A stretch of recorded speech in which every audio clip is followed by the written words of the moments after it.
We often imagine kings and queens as all-powerful, enjoying the spoils of absolute rule.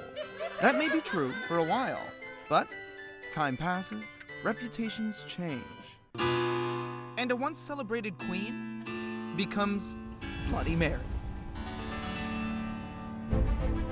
In 16th century England, religion was a contentious affair between Protestants and Catholics. Enter Henry VIII. In the early 1530s, the notorious Tudor monarch wanted out of his first marriage. To marry the new love of his life, he broke from the Catholic Church and declared himself head of the Church of England. All in all, he had 6 wives, 2 daughters, and 1 son. Then he died.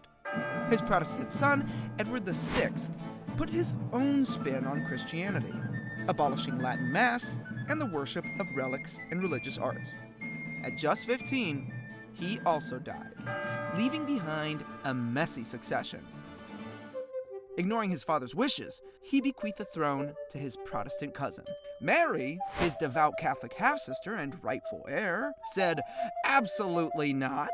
Avoiding murderous conspirators, she seized the throne from Jane and became the first female monarch to rule England. Mary was initially popular. Many welcomed the country's return to Catholicism. Protestants, however, had reason to worry. Some fled, while others quietly held to their faith. Because heresy was treason, punishable by execution. When some Protestants refused to recant their beliefs, Mary burned them at the stake. Gruesome? Yes, but not unusual. It was a spectacle to deter non-believers. During her 5-year reign, around 280 Protestants were burned alive. Upon Mary's death, her half-sister Elizabeth I inherited the crown, becoming the last Tudor monarch. Mary's reign brought financial reform and an expanded navy, but that is not her legacy. She's remembered as a mad woman, a religious zealot, and most famously, Bloody Mary. But how bloody was she, really? Well, let's compare. Her father reportedly had tens of thousands killed, and Elizabeth ordered the executions of up to 1,000 Catholic rebels and Jesuit missionaries. Some were hanged, drawn, and quartered. Neither of them earned brutal nicknames. Why Mary? After her death, Protestantism surged. Catholic figures like Mary were villainized.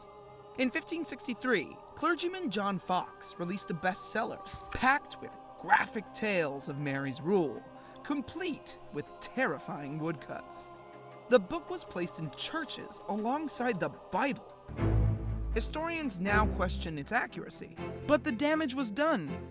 The moniker Bloody Mary was here to stay, and the Queen's trailblazing achievements faded.